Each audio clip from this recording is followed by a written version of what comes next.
Do you feel continually let down by modern media? Do you miss the good old days, back when all that mattered was a good story and not some agenda?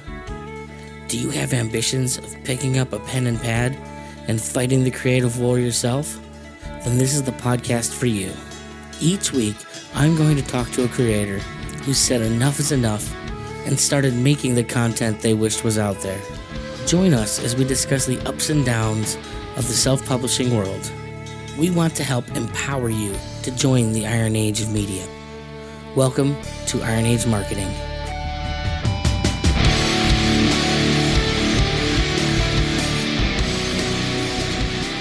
Welcome to another episode of Iron Age Marketing. I'm Nikki B here, joined today with my guest, Luke Tatum. How are we doing today, Luke? Hey, I'm great, Nick. Thanks for having me on. Well, me and Luke have been friends for a number of years, and if there's anyone I was more excited to get out there and write a book and get themselves published, Luke is top of my list. So why don't you tell us a little bit about yourself and your background in the book you chose to release? Sure. Well, like I said, my name is Luke Tatum. I started a company called Perfect Spiral Capital. It's a financial firm, all things considered, but it's a somewhat non-standard approach to the world of finance. And the book is an expression of some of those ideas. It's kind of a consolidation of the way that I work with my clients.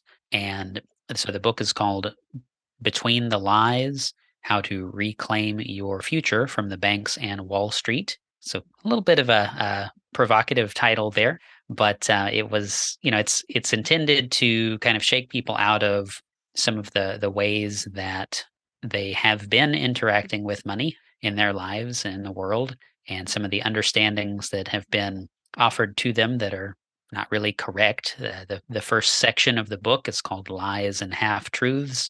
Gets into a lot of problems that are out there, and a lot of just lies and half truths, right? Things that we think that we know and aren't really true. And then part two is kind of what to do about that in light of the things that you've learned in part one, or maybe you already knew, depending on kind of where you're at. What do you do about that? Because there is a solution, or there are solutions. It's just not what people are telling you to do. Nice. The next question I'll ask, even though just listening to how you describe the book and what I know of the world out there, it seems like it's the only option. But why did you decide to DIY this book and release it yourself as opposed to like looking for a publisher and doing the traditional route? Sure. Well, I like to do things the hard way if you want just like the short, funny answer. But, I don't have any inroads with a publisher. I'm not connected to anybody at one of the big publishing houses. My mother has been writing like fiction books and wanted to get published for a long time. And she's not, as of this recording, she's not a published author herself, and so the self-publishing route is very compelling, especially in the modern era, because you have resources like Amazon out there that have pretty smooth on ramps to getting started. It's a process. You got to learn their tools and everything, but that is a way to get in front of millions of people potentially. And it's not like I'm the only one doing it, of course, right? From what I understand, 7,500 new books out on Kindle every single day, and that number keeps getting bigger. And so it's less about having a plan to write the book and things like that. And it's more about how do you actually get people to read it? How do you get any traction in an environment where there are over 12 million books on Kindle right now, probably 13, if I were to guess by this time. Mm-hmm. So that is, to answer your question, I guess directly, I did it because I didn't see another option. Like, I'm not a fan of being told how to do things. And, I know that you kind of get your marching orders from a publishing house. If you were, even if I submitted a manuscript to multiple places and I got an agent and I had all of the right things happen because the book was just that compelling, like, then I still have to market it. I still have to do a bunch of it myself. And, the point of the book is not to make money on the book, but it's still like you're going to get nothing from a traditional publishing route. The rate of royalty is quite low, and you're still doing all the work. So I thought, I'll just give it a shot. And then, it's my property. I'm not giving away any rights, and I can sort of adapt. I'm curious, since your book purports to have hidden knowledge and alternative viewpoints. Even if you thought you could get that in front of a publisher, what do you think the likelihood they're just gonna be like, another one of those crazy people? Right, Get right. that out of here. Yeah, yeah. I mean, that's probably exactly what would happen. I honestly didn't think about that up front, but I mean, going the self-publishing route was a that was part of the decision to do a book in the first place. I didn't write a book and then say, okay, how do I publish it? It was okay. I had talked to someone who does consulting work and helps people self-publish, and she seemed very interested in what I was doing and said, I Hmm. should probably write a book. I said, oh, I hadn't thought about that really. I mean, I've sort of been putting some ideas together. I've been writing tens of thousands of words for my blog, but hadn't thought about doing a book yet. And I stewed on that for a month or so. I said, okay, I'll write a book. That sounds like a good idea. And here we are. What were the biggest pitfalls or struggles that you encountered while you were going through this process, especially as a first timer? Yeah, yeah. I mean, it's getting out of your own head, I think, is one of the biggest things because at least I anyway, have a tendency to want to put everything in there. I have perfectionist tendencies and all that. And so there was a temptation to write a 900-page book and never finish it in all likelihood, and just consume all of my time and resources and energy and doing this, and then by the time it's done I hate it, and all of these things. So I really struggled with just saying, what is the absolute minimum amount of necessary information, kind of applying like an Occam's razor type principle to this. And just like, I'm very into ideas like economics and all of those things, as you know, because we know each other, but that's not what every single person needs to get their financial life in order, Yeah. right? You don't need to hand them 12 books on complex econ theory in order for them to be able to manage their household budget. That's just not what it is. And as a friend, I know you're a big science fiction fan like I am, and naturally the books that we read, like a 600-page book, is a short book. Right, right. So you're immediately looking at like, oh, I put out a couple hundred pages, and that's the preamble to the story. Let's get to the meat of this. Right, right. One of my favorite books is A Deepness in the Sky by Werner Vinge, good sci-fi book. And that book really starts pretty slow. Like there was a moment in there pretty early on, a hundred or so pages in, where I'm like, I don't know if this is really picking up, and I'm not sure if I want to keep going because it's a pretty long book. But that is one of my top three, man. It's one of my top three favorite books that I have ever read. It's still on my Yeah, list. you gotta read it, man. You gotta read it. But like, there's just so much setup, and one of the things I'll tell people is like in a story, video game, book, anything, and even music, because I like prog and really long songs and stuff. I'll pay any exposition price for a good payoff. Hmm. Like I'll wait and I'll consume all your stuff that you've written if I get a cool result from that. If it never picks up, like okay, but and so with that tendency in mind, like that's my natural thing. I would love to do this magnum opus, like multi-volume treatise, and I just had to be like, nope, not necessary, and just cut and just cut, Hmm. cut, cut, cut. So that was tricky because I like writing. I've always liked writing, you know. And so it's like everyone will want to read everything that I want to write, and that's just not true. So you have to be a marketer when you write, at least nonfiction anyway. You've got to Hmm. make it compelling and interesting and move so people will want to finish it. I'm curious, is there an approach you took to the writing that helped you to make it, I guess, more palatable? Considering we're talking, in your case, economics, it's a very dry category. Well, you know, I I just tried to get to the end of the manuscript. Like that was my first objective, right? So I just, as far as making it interesting, I guess that really doesn't answer your question, but I just tried to say, okay, let's, I'm going to write today and I'm not going to edit. I Okay. naturally kind of edit while I'm going, but I was like, all right, cool. I got a chapter done. Okay, cool. I got another chapter done. And the chapters are short. And that also helped me to be like, okay, I'm making progress. It's not Hmm. a 90-page chapter. It is like in some cases, 2 pages. So just keep on making progress, keep on making progress. And it was longer than it ended up being, so I did cut chapters out even after that process. I went back and added a couple. The consultant that I ended up working with suggested I add a chapter on what occurred in 2020 because that's very relevant and brought a lot of like emotional context in.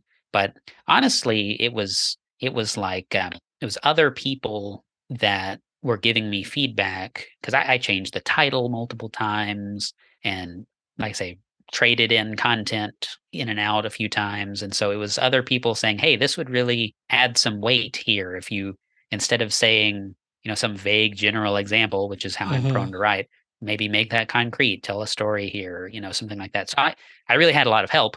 And if I'm going to give advice, being a rookie writer, that I am, I would say like that's a great thing. Get it in front of people who care about your success and who care about what you're trying to write about. And and they probably have better ideas than you. Well, and that's kind of my next question is like, so what kind of help is there out there for people trying to self-publish? You've mentioned a couple times you got a consultant that you were working with. Right, right. So that's a relationship I happened into. We ended up talking to each other on a Facebook Messenger call before I even knew that's what she did. And she's, was interested in what I was working on, some of my projects. And so we hit it off. Turns out she helps people self-publish. And so that I fell into that. But you could easily seek that out. If you're already of the mind that I want to write a book, great. Yeah, you can search for that. There's, wonderful search engines, right? But the knowledge and experience that she brought to that was to say, okay, this is how we're going to market the book. This is we're going to try to get into a category, excuse me, on Amazon that is not totally dominated by similar books where you can't get any traction. A few reviews will help you get off the ground as opposed to you need 30,000 reviews to be competitive, that sort of thing. And that actually could have.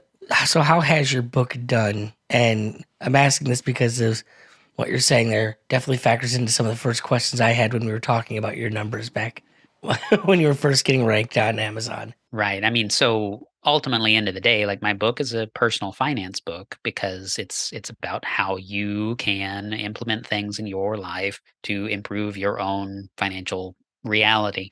But if I had entered the personal finance category on Amazon, well, okay, that would I don't know that I would have ever broken into the top 100 I mean, that's list at probably all. all Kiyosaki books for this first Yeah, it's 100, right? Kiyosaki, Dave Ramsey, Susie Orman, there's Gail Van Oxlade, there's names that are a whole lot bigger than mine. I'm not a known author.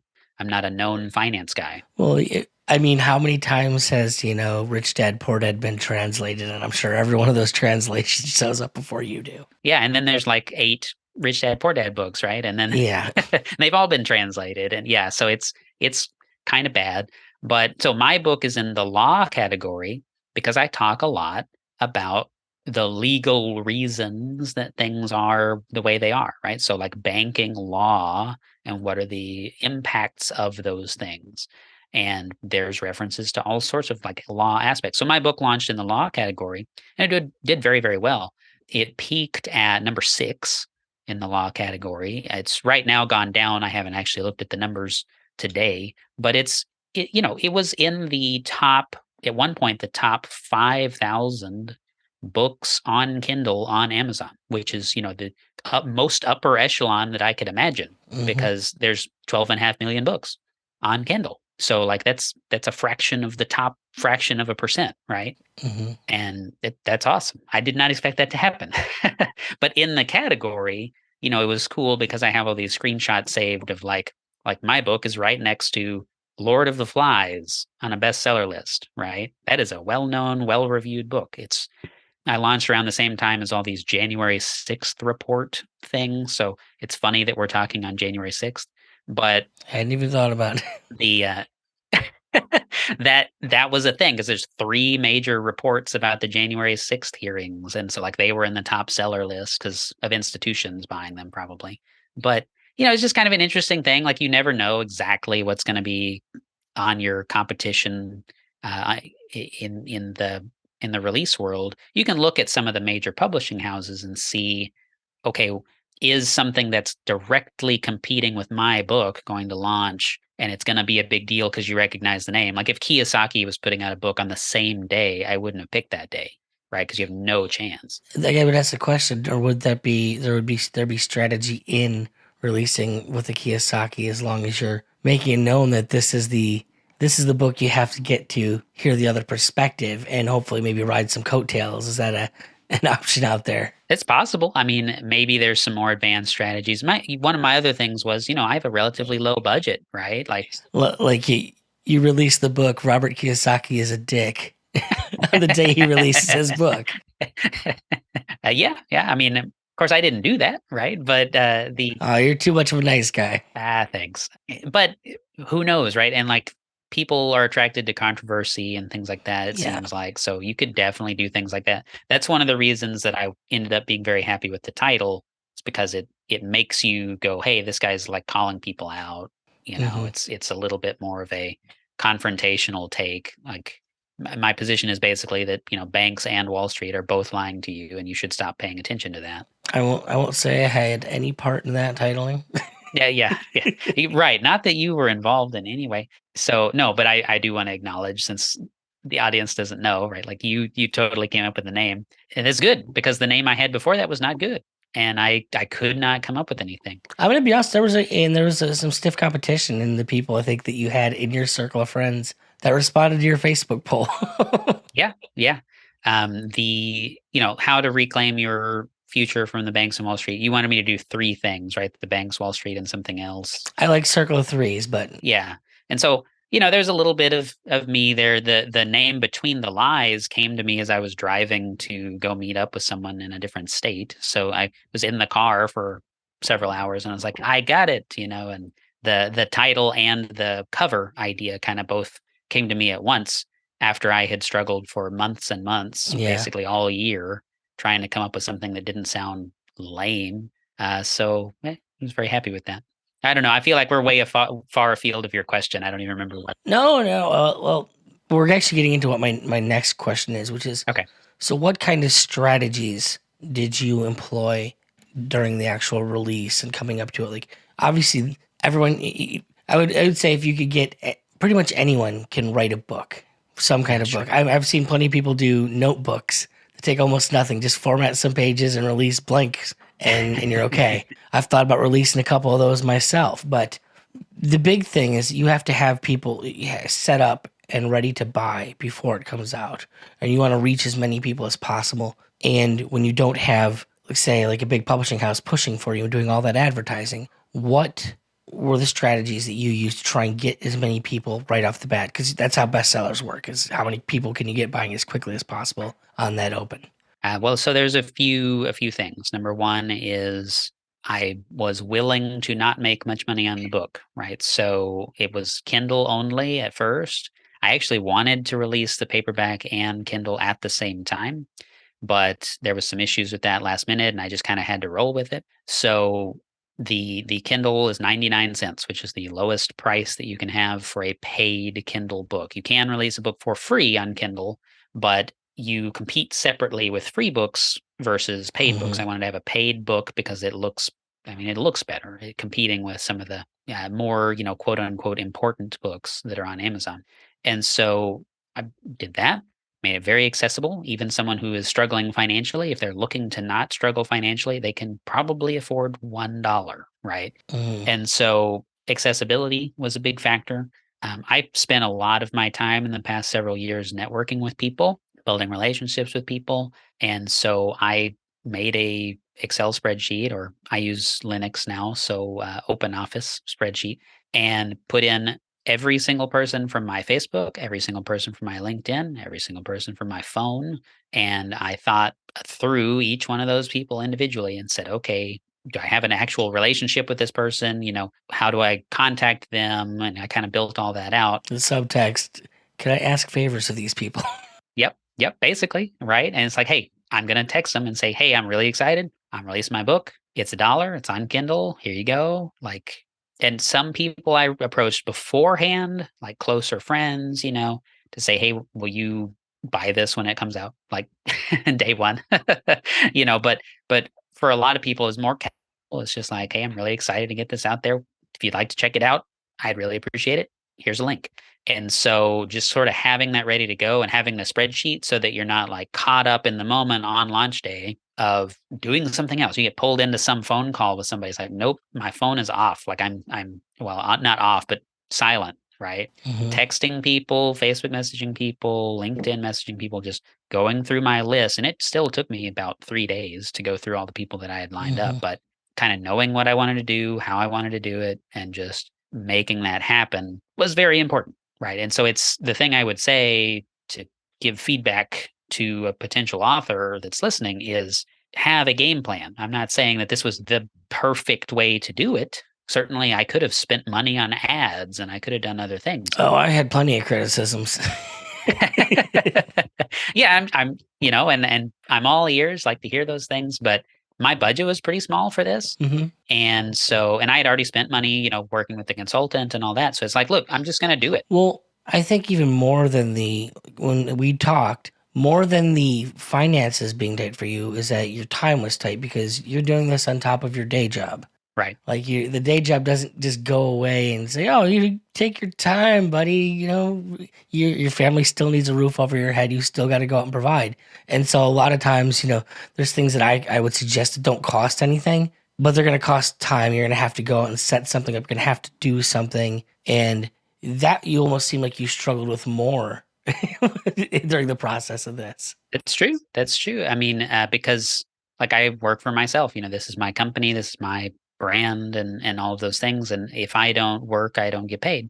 It's ultimately a commission role that I'm doing right now. I haven't developed other ways to make money except now I have this book, right? Yeah. And that doesn't make me a lot, but and I haven't even gotten a royalty check, right? It takes months before you receive your first royalty check anyway. So that's another Hmm. thing to know. It's not like you're gonna just make a killing and then suddenly have the money. It's like 3 months later.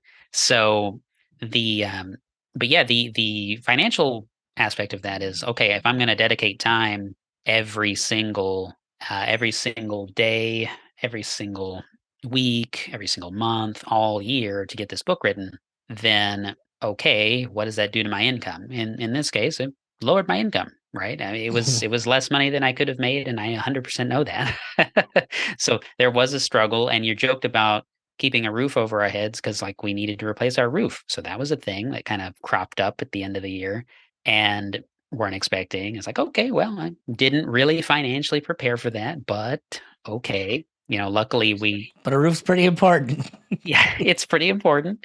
So, we made it work and yeah, things got a little tight, but thankfully I have a supportive wife who wanted to see it happen. And especially once the book was like done, she became very, very excited as well.